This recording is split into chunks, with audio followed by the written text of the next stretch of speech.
Hey everybody, Shannon Bowling again. Hope you guys are having a great night. Yeah, so got through the first week. That was pretty cool. Watching everybody's testimony. Well, I didn't watch all of them, but watching people's testimony was really good. So good to hear from you guys. I'll go through and try to watch the rest later today. So anyway, personal testimony. So let's see. I grew up in the church. My mom always kind of took me back and forth. Sorry, I'm petting my dog. She's right here. So she's all kinds of lovey right now. The chocolate lab. Her name is Lady.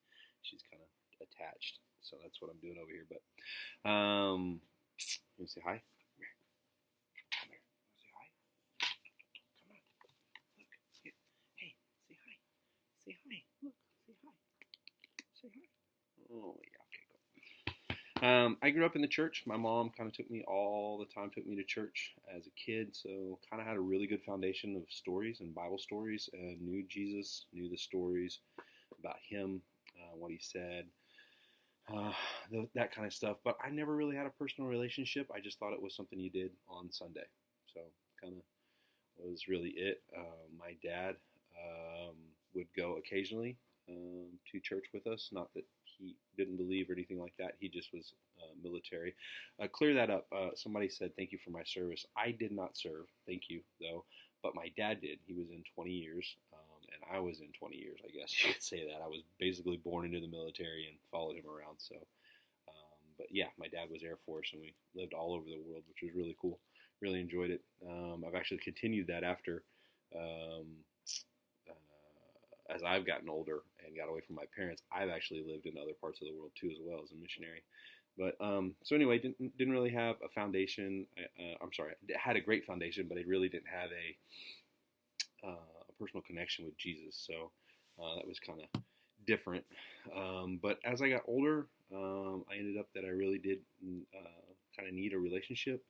I was actually in my truck one day, and I was praying, kind of asking God for help, this, that, and the other. And I actually had gotten baptized in the Holy Spirit as a young kid, so I knew how to pray in tongues.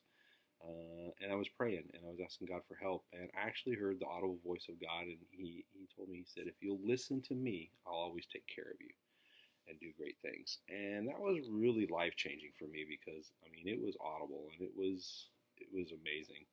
It was the only time it's ever happened.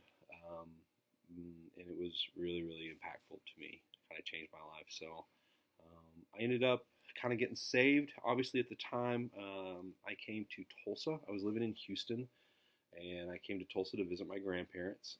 They lived here, and I was going to church at Victory with them on Sunday, because that's where they went, which was at that time was at the Maybe Center at ORU. So, and as I was there during the service, Pastor Billy Joe gave a word, and he said that, there are some things that some of you need to do, and he said that some of you need to, and he said, go back to school, and he said some other things, but the Holy Spirit really hit me at that time. And when he hit me, I really just kind of got overwhelmed by the Holy Spirit and sat down and realized that I really needed to go to college. And so the first thing I thought of was ORU, and tried to go, and things didn't work out. Like, couldn't get into class. I couldn't get, my grades weren't that great out of high school, and things just didn't work out. Well, then come to find out, Victory had a Bible college, and so I ended up going to Victory Bible College for 2 years, and then after that, I spent another year on staff here in America, and then I went to Brazil for 2 years.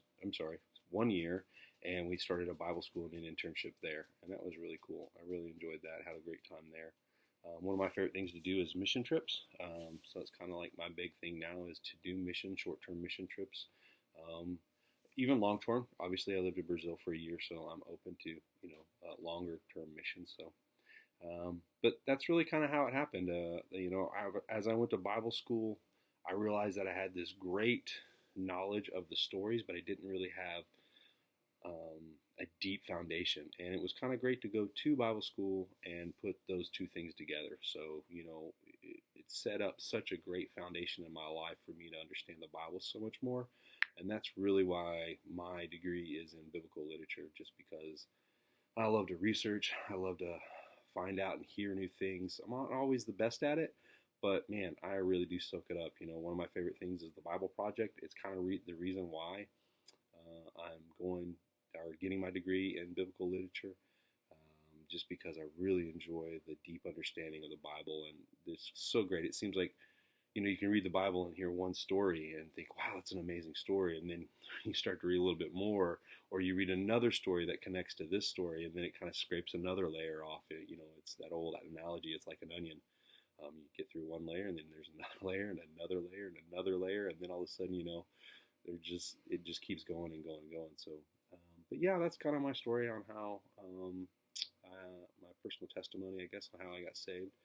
I think that's it. So, yeah, hope you guys have a great night, and talk to you all soon.